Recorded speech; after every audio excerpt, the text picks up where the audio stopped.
जम्मू में लगातार तीसरे दिन दिखाई दिया ड्रोन। कालूचक और रत्नूचक इलाके में देर रात दिखे 3 ड्रोन। सेना ने पूरे इलाके में तेज किया तलाशी अभियान। भारत ने जम्मू में ड्रोन हमले का मुद्दा यूएन में उठाया। बिना नाम लिए पाकिस्तान पर साधा निशाना। कहा, आतंकी हमलों के लिए ड्रोन का इस्तेमाल पूरी दुनिया के लिए बड़ा खतरा। श्रीनगर में सुरक्षा बल से मुठभेड़ में लश्कर कमांडर नदीम अबरार भट्ट समेत 2 आतंकी ढेर। आईजी विजय कुमार बोले, मारे गए आतंकी पुलिस वालों की हत्या में शामिल थे। अवैध धर्मांतरण मामले में यूपी एटीएस का बड़ा पर्दाफाश। कहा, कोडवर्ड के जरिए करवाया जाता था मूक बधिर बच्चों का धर्मांतरण। 7 में से 6 कोडवर्ड डिकोड करने का भी दावा। प्रवासी मजदूरों पर सुप्रीम कोर्ट का बड़ा फैसला। कहा, सभी राज्य 31 जुलाई तक one nation one ration card लागू करें। साथ ही असंगठित मजदूरों के रजिस्ट्रेशन के लिए पोर्टल तैयार किया जाए। 102 दिन बाद कोरोना के नए मामले 40,000 के नीचे। पिछले 24 घंटों में 37,556 नए केस मिले, जबकि 907 लोगों की मौत हो गई। एक दिन में करीब 57,000 लोग ठीक हो गए। मॉडर्ना वैक्सीन के भारत आने का रास्ता साफ। डीसीजीआई ने सिप्ला को मॉडर्न की वैक्सीन के आयात की मंजूरी दी। सरकार जल्द कर सकती है फैसले का ऐलान। छत्तीसगढ़ के मुख्यमंत्री भूपेश बघेल ने पीएम मोदी को लिखा खत। जुलाई में कोविड वैक्सीन की 1 करोड़ डोज उपलब्ध कराने की अपील की। लगातार दूसरे दिन भी गिरावट के साथ बंद हुए सेंसेक्स और निफ्टी। सेंसेक्स 186 अंक लुढ़ककर 52,549 पर हुआ बंद, तो निफ्टी 66 अंक फिसलकर 15,748 पर हुआ क्लोज। दुनिया भर में कोरोना संक्रमितों की संख्या बढ़कर पहुंची 18 करोड़ 22 लाख के पार। 39,46,000 से ज्यादा लोग अब तक गंवा चुके हैं अपनी जान। संसदीय मामलों की कैबिनेट कमेटी ने 19 जुलाई से 13 अगस्त तक संसद के मानसून सत्र की सिफारिश की। 1 महीने चलने वाले मानसून सत्र में 20 बैठकें होने की संभावना। पंजाब पहुंचे अरविंद केजरीवाल ने किए 3 वादे। बोले, आम आदमी पार्टी की सरकार बनी तो हर परिवार को 300 यूनिट फ्री बिजली और सारे पुराने बकाया बिल माफ कर देंगे। बिहार के पटना में टीचर भर्ती में धांधली के आरोप में छात्रों ने किया हंगामा। शिक्षा मंत्री के घर का घेराव करने निकले छात्रों को पुलिस ने रोका। छात्रों पर किया गया हल्का बल प्रयोग। महाराष्ट्र में कोरोना के नए वेरिएंट के खतरे को देखते हुए बढ़ाई गई पाबंदी। नए नियमों के तहत जरूरी सेवाओं को छोड़ बाकी दुकानें शाम 4 बजे तक ही खुलेंगी। महाराष्ट्र की उद्धव सरकार ने गणेशोत्सव को लेकर जारी की गाइडलाइन। सादगी से त्योहार मनाने की अपील। मुंबई पुलिस ने एटीएम से ठगी करने के आरोप में रोमानिया के 2 नागरिकों को किया गिरफ्तार। ये लोग एटीएम की नकल कर लोगों के खातों से चुरा लेते थे लाखों रुपए। फिर शुरू होगी मुंबई के छत्रपति शिवाजी महाराज टर्मिनस और दिल्ली के बीच चलने वाली राजधानी एक्सप्रेस। रेलवे ने 1 जुलाई यानी गुरुवार से इसे पहले की तरह चलाने का लिया फैसला। तेल कंपनियों ने पेट्रोल के दाम 35 पैसे और डीजल के दाम 28 पैसे प्रति लीटर बढ़ाए। दिल्ली में 1 लीटर पेट्रोल 98 रुपए 81 पैसे और मुंबई में 1 लीटर पेट्रोल करीब 105 रुपए हुआ। आईसीसी ने T20 वर्ल्ड कप की तारीख का किया ऐलान। ये टूर्नामेंट 17 अक्टूबर से 14 नवंबर तक यूएई और ओमान में खेला जाएगा। धर्मांतरण का मामला सिर्फ यूपी, दिल्ली और कश्मीर का नहीं है। धर्मांतरण गैंग का जाल पूरे देश में फैल चुका है। आज इसी मुद्दे पर होगी जोरदार बहस। टक्कर।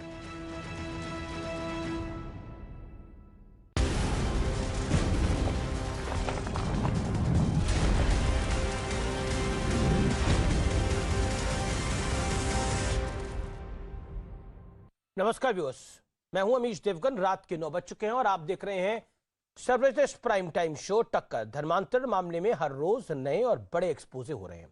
अब धर्मांतरण के लिए कोड वर्ड के इस्तेमाल की बात सामने आ रही है। बीजेपी सांसद रवि किशन ने दावा किया है कि अवैध धर्मांतरण का मुद्दा धार्मिक आतंकवाद जैसा है। जांच एजेंसियों के मुताबिक धर्मांतरण के तार विदेश तक फैले हैं। यही नहीं, विदेशी फंडिंग और टेरर लिंक का भी बड़ा खुलासा हो रहा है। ऐसे में सवाल खड़ा होता है कि क्या धर्म परिवर्तन के नाम पर कोई गहरी और बड़ी साजिश चल रही है। आज इसी मुद्दे पर होगी जोरदार टक्कर। धर्मांतरण का रैकेट इंटरनेशनल सिंडिकेट।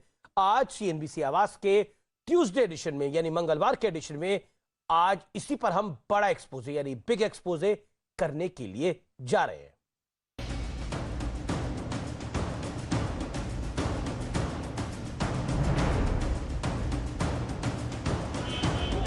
2014 में यशस्वी प्रधानमंत्री नरेंद्र मोदी जी आए, उसके बाद से आतंकवाद खत्म हुआ, लेकिन आतंकवाद ने मेरी नजर में एक नया रूप धारण कर लिया धर्मांतरण का। ये मुद्दा बहुत बड़ा मुद्दा है। ये मुद्दे को मैं पार्लियामेंट में उठाने जा रहा हूँ। तो बीजेपी सांसद रवि किशन डंके की चोट पर कह रहे हैं कि अवैध धर्मांतरण का मुद्दा धार्मिक आतंकवाद है और इसके खिलाफ संसद में आवाज उठाई जाएगी। उधर उत्तर प्रदेश के मुख्यमंत्री योगी आदित्यनाथ ने धर्मांतरण को लेकर बड़ी बैठक की और प्रदेश की सभी जांच एजेंसियों को निर्देश दिया कि पूरी ताकत के साथ धन परिवर्तन गैंग के खिलाफ एक्शन लिया जाए। ये एक गंभीर किस्म का अपराध है। लालच दे करके, भय दिखा करके, विदेशी फंड ला करके अगर कोई धर्मांतरण का इस प्रकार से कुचक्र कर रहा है उत्तर प्रदेश के अंदर, जिसका खुलासा एटीएस ने किया है महत्वपूर्ण है। मैं तो पुलिस टीम को बधाई देता हूं और एक एक अपराधी को खोज निकालना चाहिए। इस प्रकार की चीज़ें यूपी में बर्दाश्त नहीं होंगी। जो इस प्रकार के गलत रास्ते अपनाएगा उसके खिलाफ कानून के अंतर्गत कठोर से कठोर कार्रवाई। केंद्र सरकार ने भी साफ कर दिया है कि डरा धमकाकर या लालच देकर अवैध धर्म परिवर्तन का खेल नहीं खेलने दिया जाएगा। लालच देकर, डरा कर कन्वर्शन करना गलत है। ये बहुत लगातार बहुत सालों से चल रहा था, हजारों करोड़ देश में आता था, मगर मोदी सरकार आने के बाद ये रोकने के लिए बहुत प्रयास किए हैं। लेकिन अब हम देश के 24 राज्यों में फैले उमर गौतम वाले धर्मांतरण गैंग के कोड वर्ड का पर्दाफाश करने जा रहे हैं। ये वो कोड वर्ड है जिसके जरिए धर्मांतरण गैंग पूरा नेटवर्क चला रहा था। यूपी एटीएस ने नया खुलासा किया है। मूक बधिर बच्चों के धर्मांतरण के लिए साइन लैंग्वेज का इस्तेमाल किया जा रहा था। इसके लिए कुछ कोड तैयार किए गए थे जिनसे बातचीत की जाती थी। एटीएस को ऐसे 7 कोड वर्ड मिले हैं जिसमें 6 को डिकोड करके उसका मतलब पता कर लिया गया है, जबकि एक कोड वर्ड को डिकोड करना बाकी है। पहला कोड वर्ड है revert back to Islam programme, यानी इस्लाम की तरफ वापस आओ। दूसरा कोड वर्ड मुत्तकी, जिसका मतलब है हक और सच की तलाश करना। तीसरा कोड वर्ड सलात, जिसका मतलब है नमाज। चौथा कोड वर्ड रहमत, जिसका मतलब है विदेशों से आने वाला फंड। पांचवा कोड वर्ड है अल्लाह के बंदे, जिसका मतलब है मूक बधिरों के वीडियो लाइक करने वाले। छठा कोड वर्ड है मोबाइल नंबर और जन्मतिथि, जिसका मतलब है धर्म परिवर्तन करवाने वाले की आईडी। और सातवां कोड वर्ड है कौम का कलंक। ये कोड वर्ड अभी तक डिकोड नहीं हो पाया। लेकिन सबसे बड़ा सवाल, क्या अवैध धर्म परिवर्तन के इस धंधे में उमर गौतम और मुफ्ती काजी जहांगीर अंतिम कड़ी हैं, या फिर ये सिर्फ मोहरे हैं? सवाल है कि आखिर इनका आका कौन है, क्योंकि मामला सिर्फ यूपी, दिल्ली और कश्मीर का नहीं है। धर्मांतरण गैंग का जाल करीब करीब पूरे देश में फैल चुका है। और आज बहुत बड़े खुलासे का दिन है। धर्म परिवर्तन के धंधे का विश्लेषण बताने से पहले मैं आपको बता देता हूं कि आज बड़ा एक्सपोजे हम करने जा रहे हैं। सुनियोजित तरीके से धर्मांतरण का खेल चल रहा था। विदेशों से फंडिंग की पुख्ता व्यवस्था की गई थी। पकड़े ना जाए इसके लिए बकायदा कोड वर्ड्स का इस्तेमाल होता था, और उन कोड वर्ड्स का खुलासा मैं आज के इस कार्यक्रम में आपके समक्ष रखूंगा। एटीएस ने जांच में टेरर फंडिंग के भी सबूत मिले हैं जैसी जानकारी मिल रही है। धर्मांतरण के रैकेट से क्या राष्ट्रीय सुरक्षा पर खतरा है, नेशनल सिक्योरिटी पे खतरा है?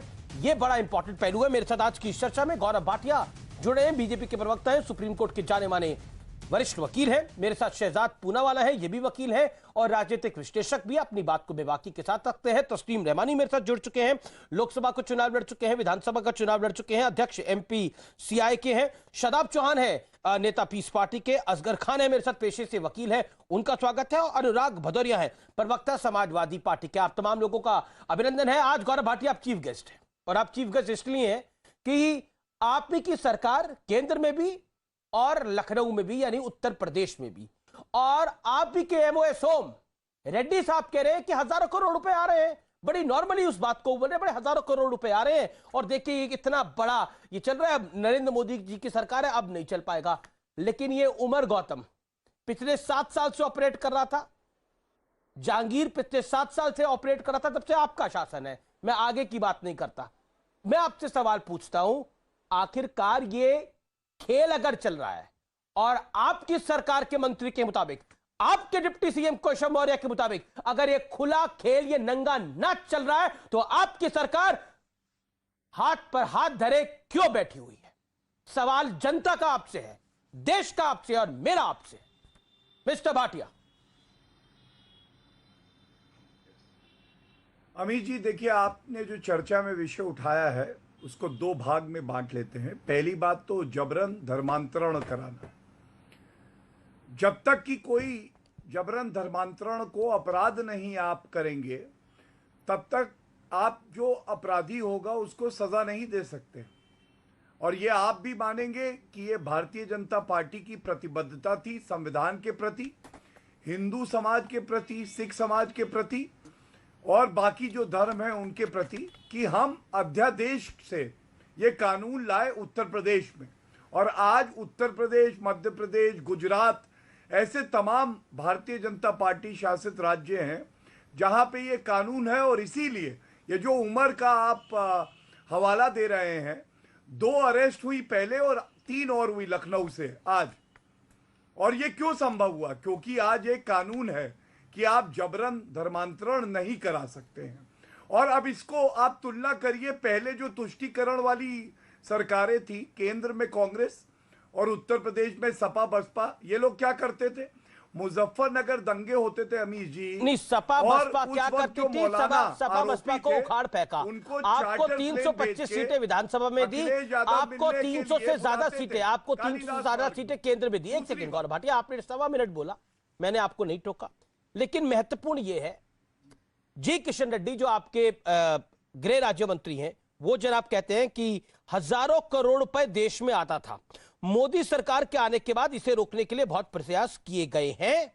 केशव मौर्य कहते हैं कि लालच दिखाकर, भय दिखाकर, विदेशी फंड लाकर अगर कोई धर्मांतरण का कुचक्र कर रहा है प्रदेश के अंदर, उसका खुलासा एटीएस ने किया है। मैं ये जानना चाह रहा हूं, ये कुचक्र चल रहा है, ये विदेशी फंडिंग आ रही है, तो फिर ये आ कैसे रही है?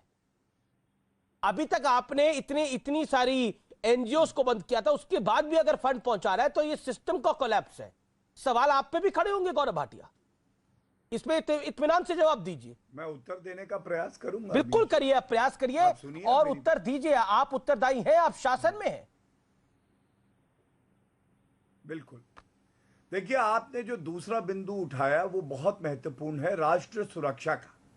और याद करिए, क्या समाजवादी पार्टी की सरकार ने ये नहीं कहा था कि आतंकवादियों के भी हम मुकदमे वापस ले लेंगे अगर वो मुसलमान होंगे? उनके मैनिफेस्टो में लिखा है। और फर्क क्या है मैं आपको बताता हूं।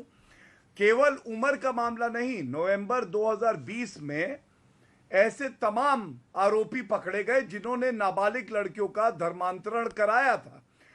जाकिर नायक, उसकी संपत्तियां जब्त किसने करी? आप बताइए, हमारी सरकार ने करी।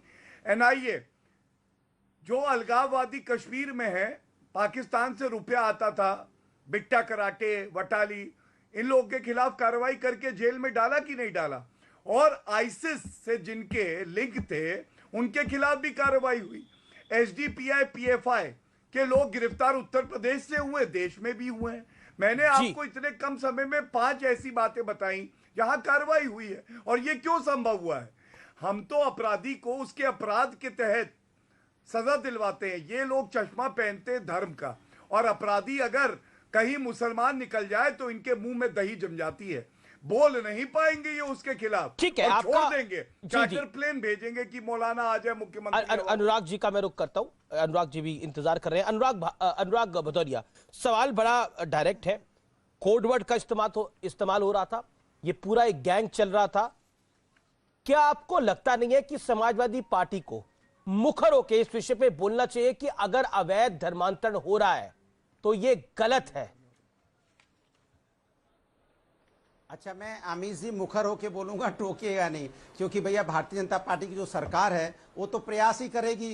कह ही रहे हैं कि प्रयास है, तो आप समझ जाओ क्या कार्रवाई हो रही होगी उत्तर प्रदेश के अंदर में। तो आप कार्रवाई से संतुष्ट नहीं है अनुराग जी? आप कार्रवाई से संतुष्ट नहीं है? आप कह रहे हैं बड़ी कार्रवाई और होनी चाहिए उमर गौतम के खिलाफ। मैं बोलूँ? हाँ बोलिए। मैं बोलूँ, आप समझ जाएंगे मेरी बात। जी जी। 4.5 साल में उत्तर प्रदेश में सरकार है, भारतीय जनता पार्टी के केंद्र में 2014 से है। अब इनकी सरकार है। अगर मैं इनसे पूछूंगा, ये आपके एटीएस ने पकड़ा, उनसे पूछेगा कब से चल रहा था। अगर मान लो 2017 चल रहा था तो आपको 17 में जैसी सरकार गई वैसी आपको अरेस्ट कर लेना चाहिए था 18 में। तब आप उनको तो नहीं अरेस्ट कर पाए। समाजवादी पार्टी के कार्यकर्ताओं पे आप जरूर एफआईआर करके अरेस्ट करते रहे। मतलब समाजवादी पार्टी कार्यकर्ता आपको लगे कि वो खतरनाक हैं, लेकिन समाज के अंदर में जो इस तरह का कांड कर रहे थे उनको आप नहीं पकड़ पाए 4.5 सालों में। इसके मतलब कि आप मिले जुले उनसे हो, आप मिलके ये धंधा चलाते हो। मुझे तो ये शक होता है। एक बात। दूसरी बात, उत्तर प्रदेश के अंदर में इन्होंने ये उत्तर प्रदेश में प्रयास ही कर रहे हैं अब तक, सिर्फ प्रयास। ये प्रयास कर रहे हैं महिला सुरक्षा के लिए, ये प्रयास कर रहे हैं कि अब जो यहाँ धर्म के ठेकेदार कैसे उनको बचाया जाए, ये प्रयास कर रहे हैं कैसे यहाँ पे जो यहाँ बेरोजगारी कम हो, प्रयास चल रहा है, हो कुछ नहीं रहा है, ये प्रयास कर रहे हैं महंगाई कैसे कम हो। ठीक है, ये तो प्रयास कर रहे हैं। आपको 1 मिनट हो गया बोलते हुए। अनुराग मुक्त नहीं कर पाए। मेरा एक काउंटर क्वेश्चन है, मैं जानना चाह रहा हूं, आप कह रहे हैं आपने या आपके वरिष्ठ ने एक सेकंड अनुराग जी ऐसा नॉन स्टॉप तो नहीं, 1 मिनट से ऊपर हो गया आपको। आपने बोला गौरव भाटिया की पार्टी जो है सिर्फ प्रयास करिए, चलिए आपकी बात को थोड़ा ऊपर रखता हूं, ये प्रयास करें, लेकिन आपके किसी नेता ने इस पे बयान देने का प्रयास नहीं करा, ऐसा क्यों?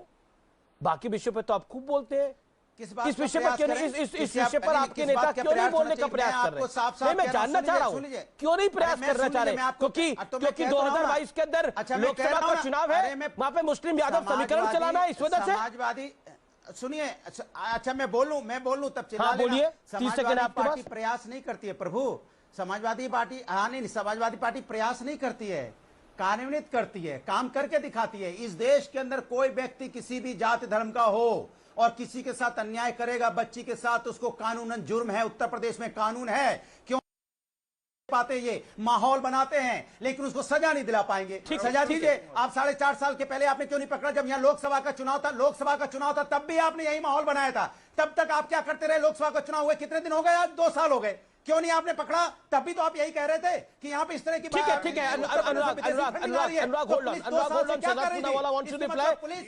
Bhatia wants to reply. 1 second Shehzad, hold on. Gaurav Bhatia 40 second reply to Anurag. मैं उत्तर दे दूं आधे मिनट में। ओके गौरव जी, धन्यवाद। प्रयास मत कीजिएगा, उत्तर दीजिए। 1 सेकंड देखिए अनुराग, सत्य को ये पराजित नहीं कर सकते, प्रत्यक्ष को प्रमाण की आवश्यकता नहीं होती है। हम तो कानून लाए, हमने तो गिरफ्तारी करी, लेकिन अखिलेश यादव का कानून लाए तो फिर कानून लाए तो फिर रो क्यों रहे हो भाई? तो फिर कानून को पालन करवाओ। कानून लाए, कानून का पालन कौन कराएगा? समाजवादी तो कराएंगे नहीं, समाजवादी तो कानून का पालन नहीं कराएंगे। कानून का पालन तो सरकार को करना है, और आपका कानून तो सिर्फ समाजवादी के जिला पंचायत सदस्यों पे ही चल रहा है। उनका ही घर तोड़ रहे हो, उनका नहीं, उनके घर में बुलडोजर, आप बुलडोजर लेके घुसे हुए हो, वहां पे आप तांडव करवा रहे हो। आपके डीएमएसपी तांडव कर रहे हैं कि कोई जिला पंचायत अध्यक्ष न जीत जाए। आप वहां किडनैपिंग कर रहे हो। अनुराग गुदरिया आपकी समाजवादी पे चलता है। अनुराग गुदरिया आपकी पीड़ा पंचायत चुनाव है, उसकी मिलावट इसमें मत करिए। उसकी मिलावट, आपकी पीड़ा पंचायत चुनाव है, उसकी मिलावट यहाँ मत करिए। आपके कैंडिडेट नहीं जीते, उनके कैंडिडेट जीत रहे, वो अलग पीड़ा है, उस पर किसी दिन और चर्चा कर लेंगे। डीएमएसपी का विषय नहीं है ये। देखिए एक सेकंड, ऐसे बहस नहीं हो सकती। आई एम सॉरी टू से, ऐसे डिबेट नहीं हो सकती। नहीं ऐसे नहीं हो सकता। अनुराग गुदरिया अपनी टर्न का वेट करिए ना, आपकी टर्न पे सब चुप रहे। अनुराग रुकना पड़ेगा, ऑडियो डाउन करिए। ओके गौरव भाटिया, शहजाद पूनावाला दोनों बोलना चाह रहे हैं। Okay Gaurav Bhatia 30 second, your time starts again, make your point. Thank you.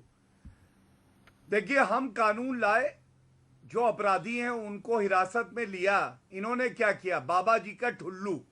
और ये कह रहे थे हम प्रयास नहीं करते, हम तो करके दिखाते हैं। सही तो कह रहे थे, मुजफ्फरनगर दंगे करके तो दिखाए। दुर्गा शक्ति नागपाल को हटा दूंगा, आधे घंटे में हटा तो दिया। वहां मुजफ्फरनगर दंगों में जो पीड़ित थे, टेंट में थे ठंडी रातों में, और ये ऋतिक रोशन का डांस सीख रहे थे, तो करके दिखाया। तीसरी बात, आप अखिलेश यादव का बयान देखिए, जहां बात आएगी मौलानाओं की, मुफ्तियों की, या अपराधी अगर मुसलमान होगा, इनके मुंह में दही जम जाएगी। इन्होंने धर्मांतरण का जो हम लोग कानून लाए हैं उसका विरोध किया है, और यहां पे आके बातें कर रहे हैं।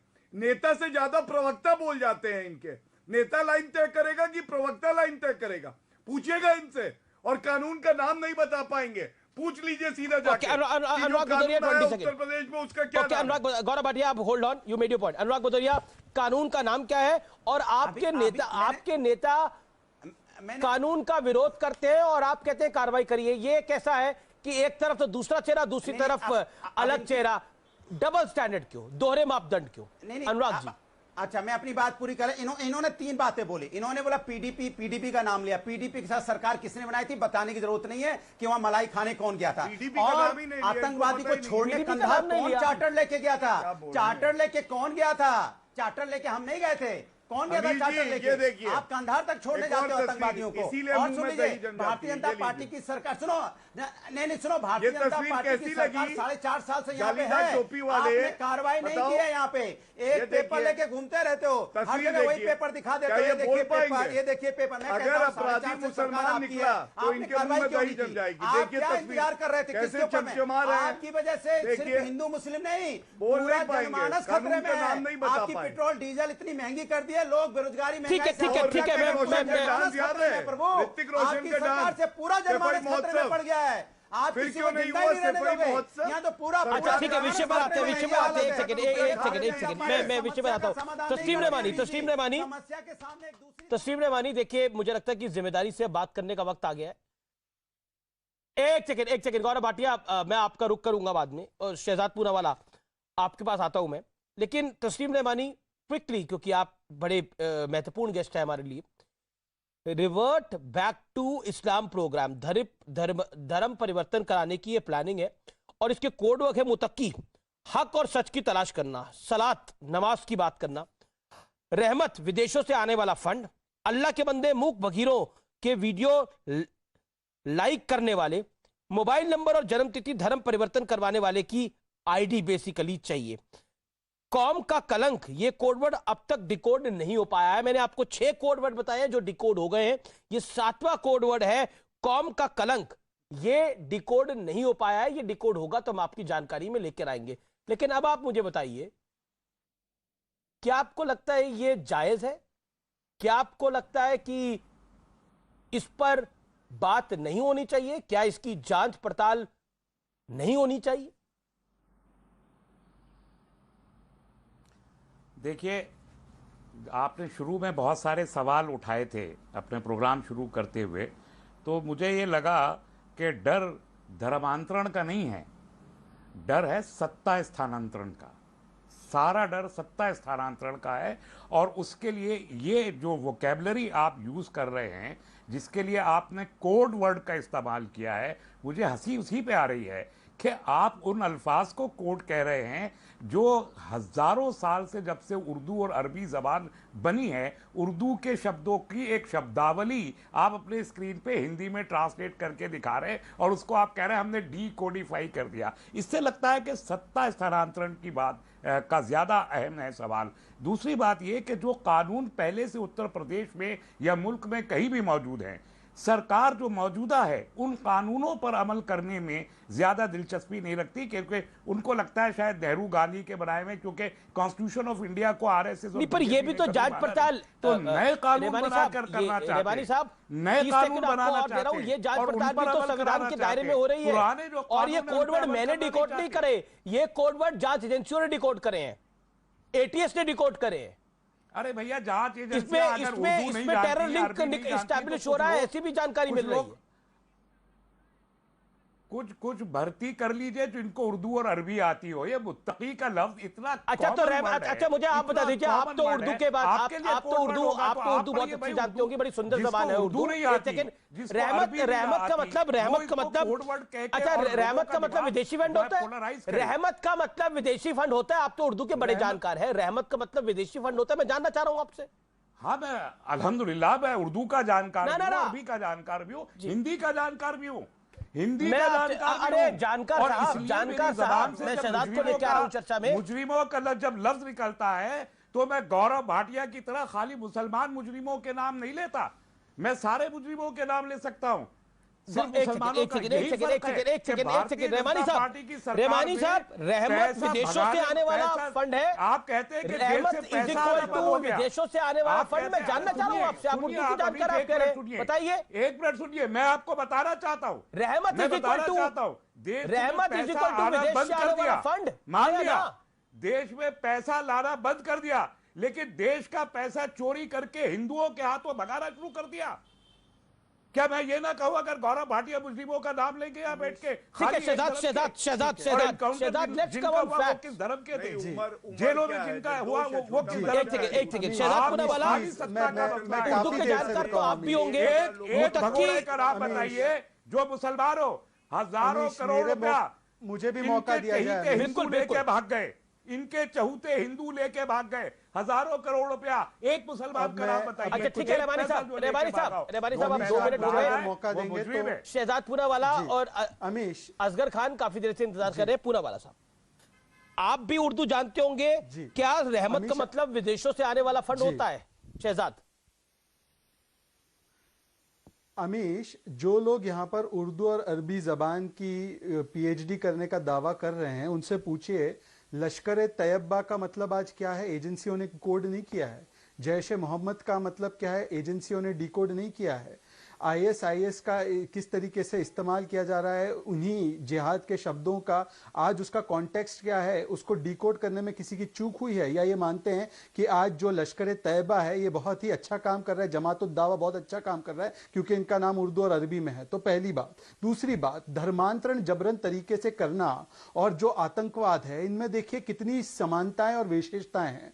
दोनों में आईएसआई का कनेक्शन, दोनों में विदेशी फंडिंग, दोनों में मजहबी कट्टरता और दोनों में कोड वर्ड का इस्तेमाल। तो आज इसको क्यों ना कहा जाए कि ये दरअसल जिहादी आतंकवाद है, क्योंकि इसका एक पहलू आपने देखा होगा नॉर्थ ईस्ट में, वहां पे पूरा का पूरा हिंदू समाज का धर्मांतरण करके उनको क्रिश्चियन बना दिया। आंध्रा में आप देख सकते हैं वहां पर भी किस तरीके का असर मिशनरीज कर रहे हैं। तो ये अलग अलग तरीके से, और वहां पर माओइज्म फैला हुआ है, नॉर्थ ईस्ट में किस तरीके की इंसर्जेंसी है वो भी आप देख सकते हैं। तो ये राष्ट्रीय सुरक्षा से जुड़ा हुआ मामला है। पर जब कार्रवाई करती है, आप गौरव भाटिया को आप 2-3 सवाल पूछ रहे थे, पर जब उनकी सरकार कार्रवाई करती है तो बिलक बिलक कर रोने वाली मंडली आ जाती है। अब आप पूछ रहे सवाल एसडीपीआई के प्रवक्ता से, मैं आपको बताता हूं, ये एसडीपीआई का वेबसाइट है और एसडीपीआई के वेबसाइट पे इन्होंने लिखा है कि याकूब मेमन को फांसी नहीं दी जानी चाहिए। ये उनका ऑफिशियल स्टैंड है, मैं आपको दिखा रहा हूं, जूम करके कैमरा पर्सन देख सकता है, ये उनके वेबसाइट पर। Don't send Yakub Memon to the gallows says SDPI. आप मुझे बताइए कि ये अगर ये याकूब मेमन के बचाव में आते हैं, ये कहना चाहते हैं कि जिस व्यक्ति को सुप्रीम कोर्ट ने फांसी की सजा दी उसको फांसी की सजा नहीं मिलनी चाहिए थी, और आप इनसे पूछ रहे हैं जबरन धर्मांतरण के बारे में। ये तो बचाएंगे क्योंकि पीएफआई का पहला धर्म यही है कि वो जाकर जबरन धर्मांतरण करता है। और ये मैंने नहीं, ये वाम दल की सरकार ने हलफनामा देकर 2011-12 में हलफनामा देकर कहा है कि एसडीपी, एक सेकेंड, एसडीपी और पीएफआई जो है दरअसल ये सीमी का अवतार है और ये क्रिश्चियन मालाबार चर्च और चर्च के लोगों ने कहा है। तो क्या वो भी आरएसएस और हिंदुत्ववादी कि आरएसएस जिसके आप पिट्ठू हैं, वो आप जिसके पिट्ठू आरएसएस है वो आतंकवादी संस्था है, हलफनामा दे के कहा गया है। मगर आप देखिए अमीश, मैंने किसी के व्यक्तिगत तौर पर बातें नहीं की, मुझे मौका दीजिए। एक सेकेंड, एक सेकंड अमीश, मुझे आप मौका दीजिए। अमीश, मैंने व्यक्तिगत नहीं बात की। अमीश जी, आप मुझे 20 सेकंड देंगे या मैं बीच में बोलूं? बिल्कुल, मैं आपको 20 सेकंड देता हूं। अपनी बात को कंप्लीट कर ले 30 सेकंड में, फिर इनको बोलने दीजिए। आप किसी के साथ जुड़े नहीं हैं, कभी इस थाली में होते हैं, कभी उस थाली में होते हैं, तो आप तो जुड़े नहीं हैं कहीं। मैं बोल सकता हूं, शुक्रगुजार हूं मैं अल्लाह का कि मैं मेरे पास राइट टू रिस्पॉन्ड है। एक second Asgar Khan, can I have right to respond? Rewani sahab respond. Rewani sahab आप Shehzad respond 20 second. Shehzad 20 second में क्यों पॉइंट? अमीश, हाँ अमीश, मुझे, हाँ अमीश जी, पहले तो जिस व्यक्ति को ओखला में चुनाव लड़ने पर 200 वोट नहीं मिले, वो दूसरों को ना बताया कि कौन किसका पिट्ठू है। ये वो व्यक्ति है तस्लीम रहमानी, जिसने किस तरीके की बातें बाबरी मस्जिद और अयोध्या को लेकर की थी भड़काने के लिए, और ये कहा था कि हम बाबरी मस्जिद फिर से बनाएंगे और हम लाखों लोग ले जाएंगे वहां पे बाबरी मस्जिद को कायम करने के लिए। और कितने लोग वहां पर पहुंचे ये व्यक्ति मुझे ना बताए। इसकी तो डिपॉजिट जब्त हो गई है, अभी ये हाल ही में चुनाव लड़ा था केरला से। तो ये बिन पैंदे के लोटे को और आप यहां पे बुलाते हैं पीएफआई का प्रवक्ता, जो कि एक बैंड ऑर्गेनाइजेशन है। मैंने किसी पे व्यक्तिगत बात नहीं की अमीश, पर अगर मुझ पर ये व्यक्तिगत आरोप लगाए जाएंगे तो मैं छोड़ूंगा भी नहीं। और अमीश देवगन, मैंने जो सवाल पूछा है, क्या एसडीपीआई ने वकालत नहीं की है याकूब मेमन की? क्या एसडीपीआई के खिलाफ लेफ्ट की सरकार ने हलफनामा नहीं किया है? क्या उनके ऊपर सायरो मालाबार चर्च ने ये आरोप नहीं लगाया कि जबरन धर्मांतरण कराते हैं? दे सकता हूं आप आज आपको मैं पूरे तौर पर जवाब दीजिए सर। आपकी उम्र का लिहाज करते हुए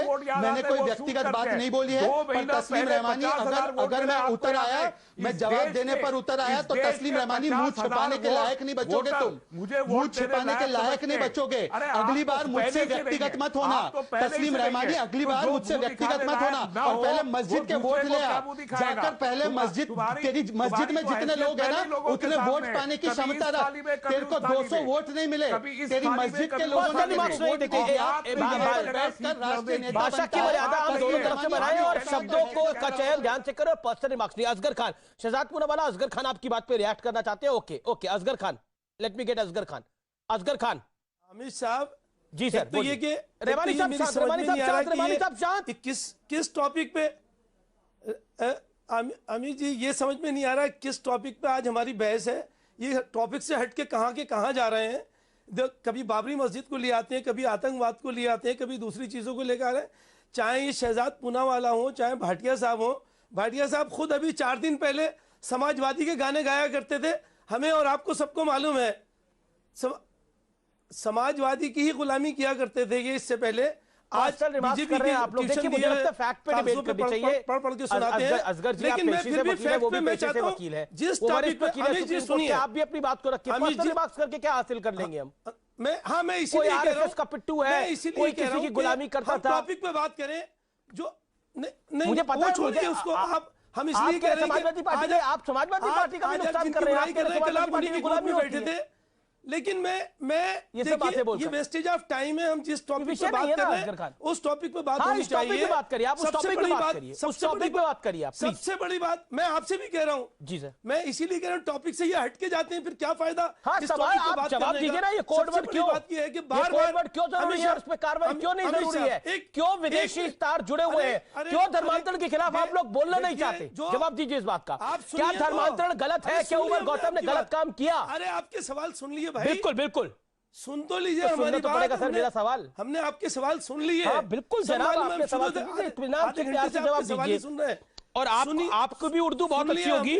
ये बताइए मुझे, ये रहमत का मतलब विदेशों से आने वाला फंड है और अल्लाह के बंदे का मतलब मूक बगीरों के वीडियो लाइक करने वाला है, ये होता है इन सब उर्दू में? मतलब बताइए, अर्थात बताइए सर प्लीज। अच्छा चलिए, जानकारी बढ़ाइए देश और दुनिया। इसी का जवाब ले लीजिए अमित। अरे अमित जी हमारी बात तो सुन लीजिए, आप 1 मिनट ठहरेंगे तभी तो बताएंगे, वरना क्या बताएंगे। अगर आपने रहमत का मतलब यही निकाला है, रहमत का मतलब क्या है सबको मालूम है, आपको भी हमें भी, लेकिन अगर आपने रहमत का मतलब डिकोड करके यही निकाला है, अभी आपने बताया। मैंने नहीं निकाला, मैं फिर क्लैरिफाई कर रहा हूं, एटीएस की जानकारी है ये एक जांच एजेंसी की है, अमीश देवगन कोई नहीं होता, एटीएस की जानकारी है ये, एटीएस की जांच पड़ताल है, भारत की संवैधानिक संस्था की जांच पड़ताल है। बताइए आपका मामला ये है कि जब आपके साथी लोग बोलते हैं तो आप बोलने देते हैं। मैं बोलिए, जब आपके मेरा जवाब देने वाले लोग बोलते हैं इस चर्चा में मेरा साथी कौन है?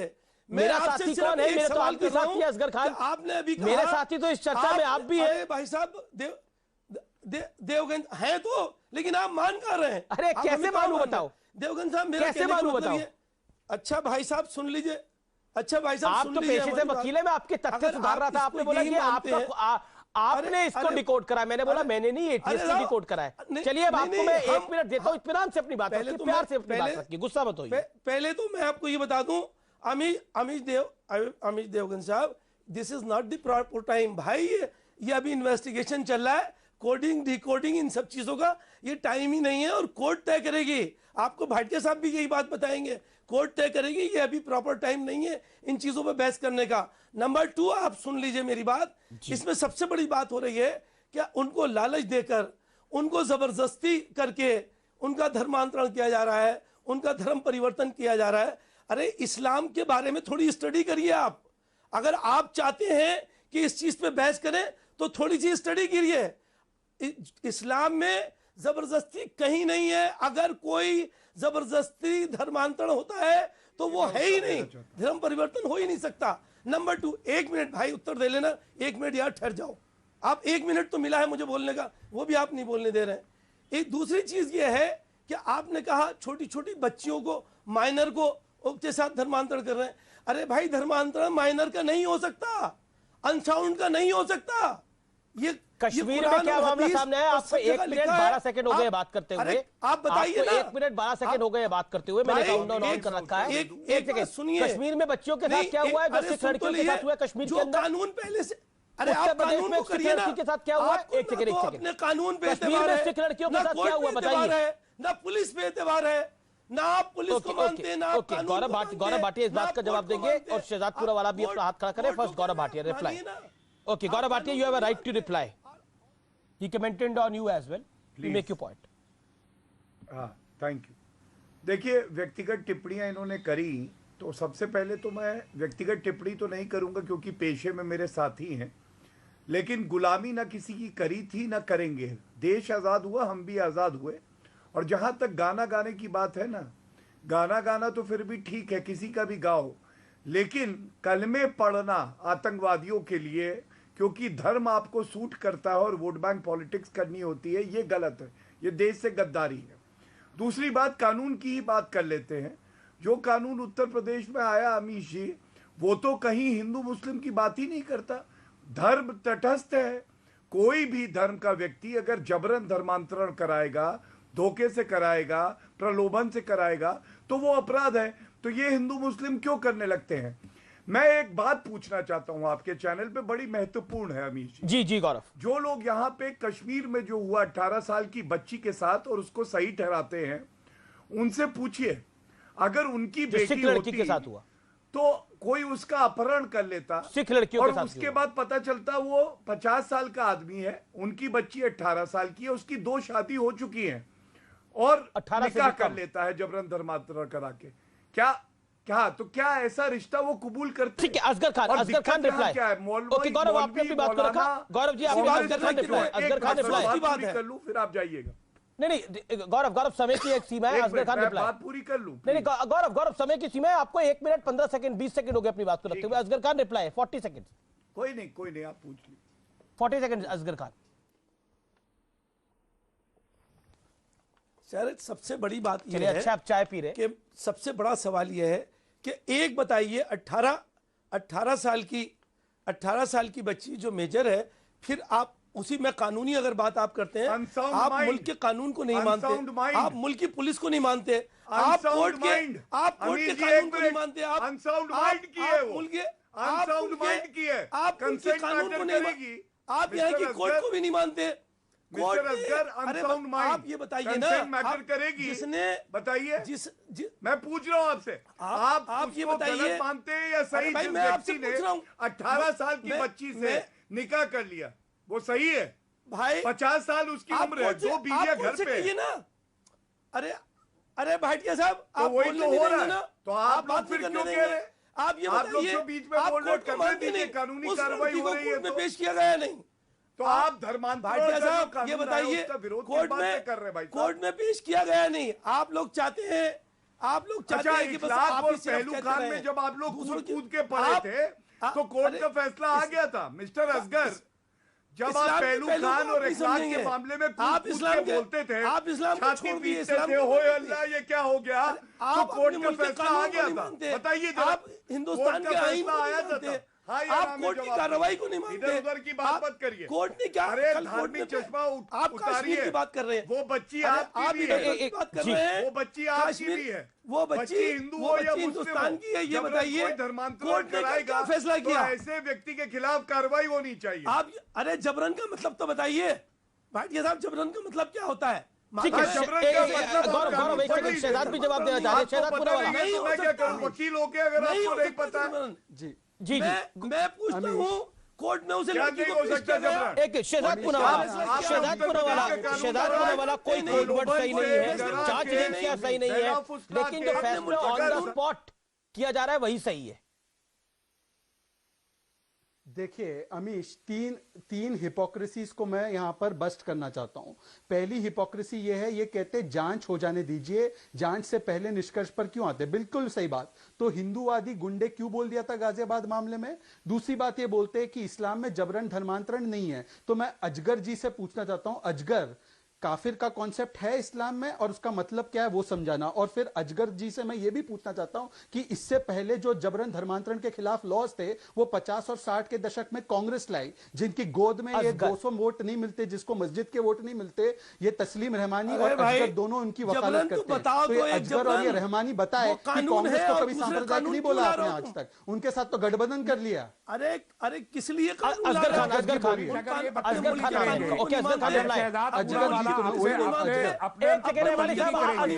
आप आइएगा ना रेवानी साहब, पहले असगर जी बोलने पहले। जबरन का मतलब बताओ ना आप। मैं इनसे ये पूछता हूं कि जबरन का मतलब क्या है। एक अगर एक केस भी अब मैं जबरन साबित होगा, जबरन का मतलब मैं सजा मिलेगी उसको। गौरव भाटिया वो कह रहे हैं कि साबित हो, अभी जांच हो रही है, इसमें वेट करना चाहिए। के कानून जब जबरन शामिल, जब जबरन के सबूत मिलेंगे तभी होगी कार्रवाई। यहाँ की पुलिस की कार्रवाई। असगर खान आपने अपनी बात को रखा। शहजाद अगर 7 साल से अमीश जी फंडिंग हो रही, ठीक है बोला आपने। शहजाद आपने शहजाद से पूछा, वो जवाब देंगे 20 सेकंड। शहजाद सवाल तो सुनो, जवाब तो सुनो, बीच में बोल। अरे भाई क्यों इतना अजान, मतलब इतना लाउड स्पीकर पे क्यों बोलते हो? प्लीज सुन जाओ। मैं ये कह रहा हूं कि अगर साबित होना है तो साबित होने से पहले हिंदू आतंक कैसे सूट करता है? नहीं, हिंदू आतंक का निष्कर्ष कैसे निकाल दिया था आपने? दूसरी बात, जबरन तब साबित होगा जब जबरन धर्मांतरण के लिए कानून बनेंगे। तो जबरन धर्मांतरण के खिलाफ कानून जो उत्तर प्रदेश की सरकार लाई, उसका क्यों विरोध पहले किया कानून है? ये कानून नहीं मालूम? 60 में कांग्रेस भी ले आई, कानून मालूम है? इसका विरोध क्यों किया आपने? कैसी बात कर रहे हैं आप? जबरदस्ती के कानून बनाने की बात कहां पे बने? अगर बने थे तो फिर विरोध क्यों किया? लेकिन नया वाला आ रहा था तो विरोध क्यों किया? आप मुझे ये बताइए, क्या कह रहे हो? अरे भाई जो अगर पहले से बने थे तो उत्तर प्रदेश के Taslim Rewani on other side clause 1। Okay, Anurag Bhadauria, Taslim Rewani and Shehzad Poonawalla and Gaurav Bhatia. Okay, Asgar Khan आप बात कर रही है। एक सेकंड रेवानी साहब, मैं आपके पास आ रहा हूं। रेवानी साहब, कानून जब उत्तर प्रदेश में बना, जो मध्य प्रदेश में धर्मांतरण का कानून बना, एक सेकंड, उसमें उसका किसी धर्म से कोई लेना देना नहीं है। उस कानून का विरोध क्यों किया जाता है? उस कानून का किसी कानून से लेना देना नहीं है। उस कानून का किसी धर्म से लेना देना नहीं है। उसका विरोध क्यों किया जाता है? इस पॉइंट का जवाब दीजिए। सुनिए, आपकी एक बात नहीं सुनने का, बिल्कुल नहीं सुनूंगा, कोई सवाल का आपके जवाब नहीं दूंगा। अगर आपके चैनल का मैयार इस कदर गिर गया है कि आपको शहजाद पूनावाला से ज्यादा बेहतर आदमी डिबेट के लिए नहीं मिलता, जो पब्लिक लैंग्वेज नहीं जानता, पब्लिक डिस्कोर्स में लैंग्वेज यूज करना नहीं जानता, जिसके जबान से असगर का लफ्ज ठीक नहीं निकल सकता, उस आदमी के साथ डिबेट करने के लिए हमको बिठाएंगे, इसका मतलब आप हमें जलील करना चाहते, चैनल में बिठा के हमारी बेइज्जती करना चाहते, इसलिए बुलाते। देखिए, मैंने तो उनको भी रोका, मैंने आपको भी रोका, आप भी व्यक्तिगत में ये कोडिफिकेशन किया है, ये कोडिफिकेशन किया है, तो ठीक है, कोर्ट में पता चल जाएगा। अगर ये कोडिफिकेशन है एटीएस का, जिसको आप अपने टॉपिक का, आज की डिबेट का टॉपिक बनाए हैं, और उस कोडिफिकेशन और डीकोडिफिकेशन पे आपको शहजाद पूनावाला जैसे लोग मिलते हैं, तो यकीनन देखिए, हमारे तो आप भी मेहमान है, शहजाद पूनावाला भी मेहमान है। हम तो सबसे सम्मानपूर्ण बात करते हैं और सबको सम्मान देते हैं। बता देगी, सुप्रीम कोर्ट बता चुका है, सुप्रीम कोर्ट आपने भी उनको आरएसएस का पिट्ठू बोला। मुंह पे है वो, जो है वो बोला है, जो है वो बोला है, जो नहीं होता तो नहीं बोलते। ओके, थाली इसलिए भी कहा थाली बदलते हैं, कभी इस थाली में। देखिए, मुझे लगता है कि पर्सनल रिमार्क्स अवॉइड बोलूंगा, करे जाए, अपने आप को नियंत्रित करके लोग बहस करें। मैं दोनों पक्ष से निवेदन करता हूं बार बार, और मुझे कोई शौक नहीं और है। ये क्राइम का मुझे 10 सेकंड मौका तो दीजिए, मुझे 10 सेकंड मौका तो दीजिए, मुझे 10 सेकंड मौका दीजिए अमीश। देखिए, मैं दोबारा बोल रहा हूं, भाषा का स्तर बनाया जाए। देखिए रेहमानी साहब, आपने भी अभी जमकर पर्सनल अटैक करे हैं शहजाद पूनावाला को, आपने इनडायरेक्टली कह दिया वो मेरे सामने बैठने के लायक नहीं है। आप उनको देखिए, मुझे लगता है ये बात भी जायज नहीं है ना। आप हमारे मेहमान है, वो भी हमारे मेहमान है। जिस शख्स को इतना एहसास ना हो कि पब्लिक डिस्कोर्स में आप एक सेकंड देखिए, मैं यहाँ पर आप लोगों के मसले, आप लोगों की पर्सनल व्यक्तिगत लड़ाई को सुलझाने के लिए नहीं बैठा। हम बड़े टॉपिक पे बात करें। मुझे लग रहा है कि मेरा निवेदन है कि हम बड़े टॉपिक पे ही बात करें। ओके रहमानी साहब, मैंने आपको मौका दिया, आपने लगातार 1.5-2 मिनट बोला। अब शहजाद पूनावाला लगातार अपना हाथ खड़ा कर रहे हैं बोलने के लिए, उनको 30 सेकंड का मौका जायज बनता है। आपने क्योंकि उन पे काफी कुछ बोला है। ओके शहजाद जी, देखिए एक सेकंड, अमीश मैंने शुरुआती दौर में मैंने आंध्र प्रदेश, मैंने नॉर्थ ईस्ट, इन जगहों का जिक्र किया और राष्ट्रीय सुरक्षा से ये कैसे जुड़ता है ये बताया, और धर्मांतरण जबरन कराना आतंकवाद कैसे होता है ये बताया। और इसीलिए मैंने आपको आपका वो किया, स्वीकार किया कि आज आपने बहुत बढ़िया टॉपिक किया, अरेंज किया है। पर आज जिस व्यक्ति ने पहले शुरुआत की पर्सनल होने की, उनका बयान है जिसने कहा है सुप्रीम कोर्ट के वर्डिक्ट को गलत बोलते हुए कहा है कि मैं बाबरी मस्जिद बनाऊंगा अगर 1000 वर्ष भी लग जाए। यह तय करेंगे कि मैं डिबेट में बैठ सकता हूं कि नहीं बैठ सकता हूं। इन्होंने कोर्ट की अवमानना की, इनको 200 वोट मिलते नहीं है और ये दूसरों पे आकर बोलते हैं ये गलत है। शहजाद जी मेरा निवेदन स्वीकार करें प्लीज। मुझे लगता है कि आपने बोलनी हो बात पर्सनल ना हो वोट मिले और आप भी अवॉइड करें। बात नहीं इलेक्शन लड़ने की, वो दूसरों के वोट गिनवाएगा। आप 200 वोट ले आओ, पहले 200 वोट ले पार्टी में रहने की, उसको पहले अपने मस्जिद के वोट ले लो। 50,000 वोट दिखाई नहीं देंगे। पहले अपने मस्जिद के वोट ले लो। दिखाई नहीं तस्लीम रहमानी पहले अपने मस्जिद के वोट ले लो। बहुत ये फिर तुम पर्सनल हमला करना। पहले मस्जिद के वोट ले लो। आकाओं से पहले टिकट ले लो। नहीं चाहिए, यही तो दिक्कत है ना। मुसलमानों के नाम पर टिकट लेने की राजनीति तुम करते हो, ये तुम्हारी असलियत है। नहीं तो मुझे लगता है कि पर्सनल हम बहुत ज्यादा हो रहे हैं और टिकट लेना और धर्मांतरण कराना। आप अगर मुसलमान है तो ये इस्लाम के नाम पे कलंक है। आप अगर मुसलमान खुद को दावा करते हैं तो अब देखिए ये मुसलमान घोषित कर रहे हैं। मुझे ये आपका दावा है। अब ये मुसलमान लोगों को घोषित कर रहे हैं।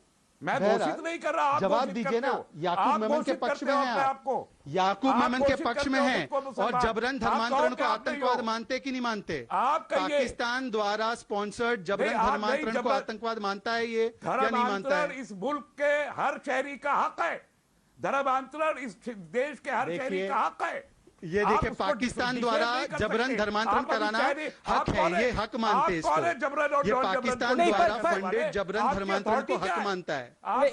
अथॉरिटी तो यहाँ पर अथॉरिटी की अगर बात होगी तो बहुत लोगों की कोई अथॉरिटी नहीं है रहमानी साहब। लेकिन अभी आपने बड़ा महत्वपूर्ण पॉइंट बोला।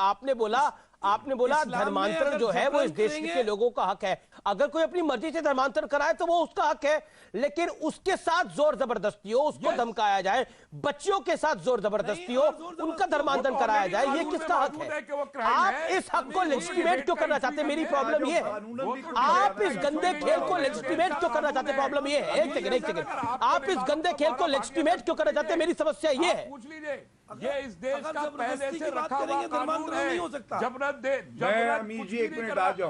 गौरव भाटिया आइएगा, लेकिन अनुराग भदौरिया पहले। अनुराग भदौरिया, जब इस कानून में ना हिंदू था, ना मुसलमान का नाम था, ना सिख का नाम था, ना ईसाई का नाम था, ना बौद्ध का नाम था, ना जैन का नाम था, ये धर्मांतरण के ऊपर एक कानून आया, समाजवादी पार्टी ने इसका विरोध क्यों करना शुरू कर दिया? और इसी कार्यक्रम में आप कह रहे हैं कि हम तो इसके बिल्कुल पक्ष में, धर्मांतरण नहीं होना चाहिए, ऐसा क्यों? मैंने तो आपको बोला ही, जब हमारे उत्तर प्रदेश के अंदर में कानून है तो कानून व्यवस्था बनाए रखने की जिम्मेदारी तो सरकार की होती है। सरकार अपनी जिम्मेदारी से कैसे भाग सकती है? आप देखिए 1 घंटे का आपका शो था, इतने देश की जनता आपके शो को देख रही होगी, उसको क्या मिला? सुनिए, सुनो मेरी बात तो सुनो ना। आपने तो चुनाव से भी जोड़ दिया ना। आपने बोला 2014 में भी यही करा था, 2017 में भी यही करा, 2021 में भी यही कर रहे हैं। देखो आपने तो चुनाव से भी जोड़ दिया। उमर गौतम को किसी ने बोला था चुनाव है तो तुम ये काम करो। किसी ने बोला था कश्मीर के अंदर की सिख बच्चियों को उठा के ले जाओ और ये काम करो। चुनाव का क्या मतलब है इसके अंदर? चुनाव अभी 8 महीने दूर है, आपको चुनाव ही दिख रहा है सिर्फ, और इसीलिए आप कुछ नहीं बोल रहे। आपके मन में चुनाव है?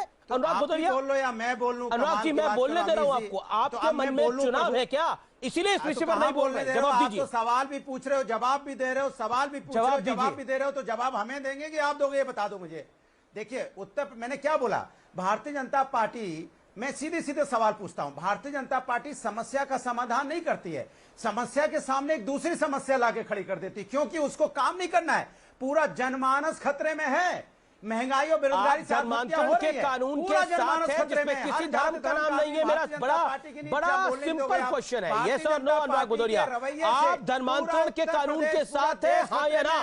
प्रभु, आप धर्मांतरण के कानून के साथ है, हाँ या ना?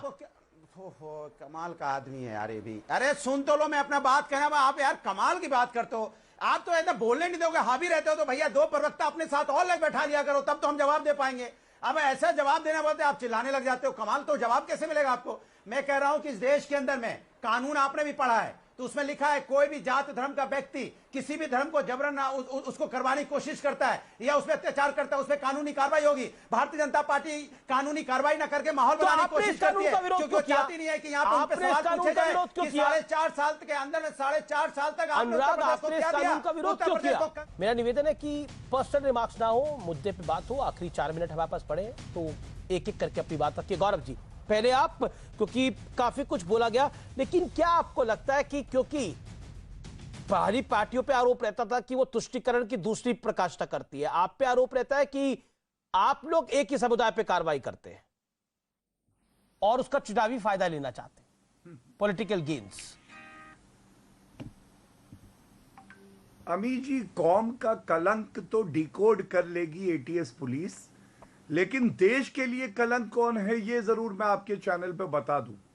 जो याकूब मेमन को निर्दोष मानते हैं क्योंकि वो मुसलमान है, वो देश के लिए कलंक है। जो अफजल गुरु की फांसी को न्यायिक हत्या बताते हैं, वो देश के लिए कलंक है। जो 18 साल की हमारी बच्ची अगर कोई जबरन धर्मांतरण करा के निकाह करता है 2 बीवियों के बाद और उसे सही ठहराते हैं, तो वो कलंक जरूर है।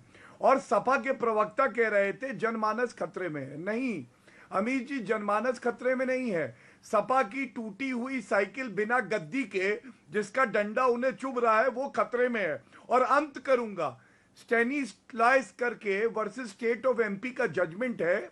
धर्म अपना पालन करने का हक का मतलब ये नहीं है। सुप्रीम कोर्ट ने कहा है कि आप धर्मांतरण करा सकते हैं। ठीक है, Asgar to worship your religion does not include the right to convert.